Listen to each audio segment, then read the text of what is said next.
it was a pretty funny story because we couldn't serve crab in the Crab Rangoon. They'll like say it tasted like it's gone bad, it's fishy, I was like, yes, it's fishy, it's crab. Finally, we were just like, forget it. This was the penalty for being too chefy. This is Tso'l Food, an American journey through the Chinese kitchen. I'm Gerald Tan, and right now I'm digging into Crab Rangoons. This is a parcel of goodness.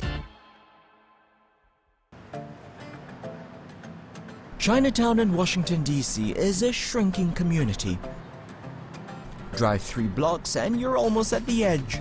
Few traditional businesses remain, yet the hungry still come in search for the delicious. It's here that we meet Tim Ma, a former electrical computer engineer turned culinary sensation. At 30 years old, I actually quit my engineering job, threw my degrees away, kind of, and went to culinary school in New York City. Tell me about your first restaurant.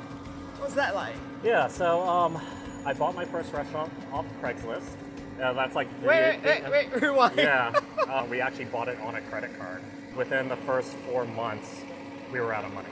We were losing money, and I didn't even know it. And then in February of 2010, we get a call from the Washington Post, and the Washington Post happened to tell us they were going to write a very nice article about us.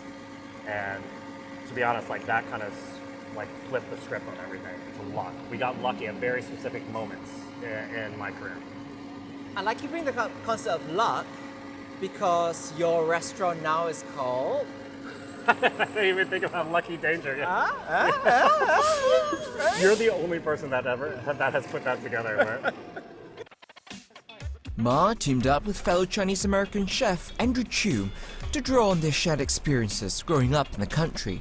We weren't trying to reinvent anything. We're trying to just take American Chinese and not pretend it or do with anything else, but it's its own type of food. The original mission was to like just update the Chinese takeout because it does have a very strong perception in America. It doesn't have to be like that. It shouldn't be like the down and dirty cuisine. It could be just as respected as any other cuisine. What to you is Chinese-American food?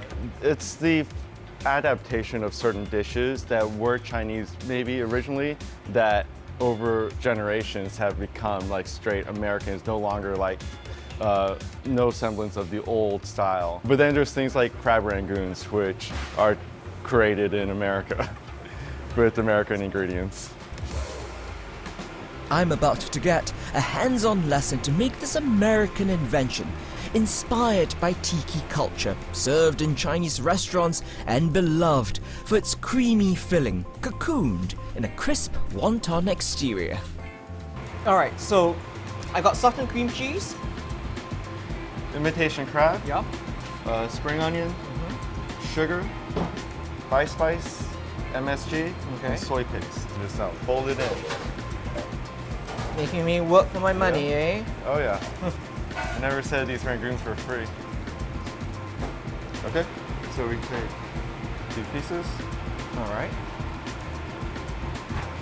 little brush, piece in the middle, nice big scoops, I'm gonna follow you as you do this. corners. So see how my fingers are right underneath? Uh-huh. And the pinch right there. So the flaps there. Yeah. And then I just take these 2 fingers and pinch them again. There you go. Then into boiling oil for a bath. Just throw it in. I don't know how you're trusting me on this. There you go. Whoa! That was a splash. Yep. Alright, and how long would this go for? We go till it's crispy. So about 2-3 minutes. Fresh out the fryer, yeah? Fresh out of the fryer. What's the sauce? Variation of our sweet and sour sauce. So it's a little bit less tart, but easier to dip. Alright, here goes.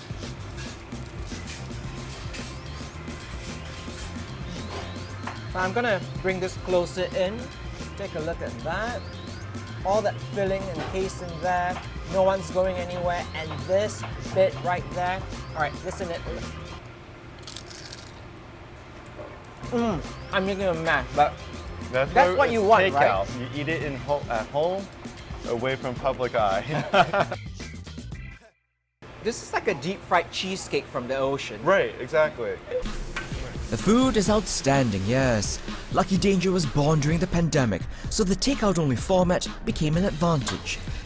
But the restaurant also hurtled into stardom when Chef Tim Ma co-founded Chefs Stopping AAPI Hate. The group held fundraising dinners, which went viral across the country. We saw the events start happening this year during the pandemic. It made me think of, it looked like my parents, or it looked like my grandparents. A lot of the targets were businesses. We had a platform that we could speak on, and it would feel irresponsible if we didn't use it. And so that was actually the driving impetus for us to start the nonprofit. What did it tell you that there was so much interest in what you're doing?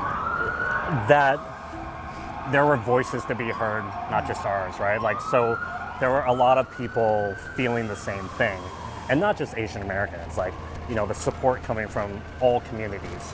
How is food such a powerful vehicle to address such issues?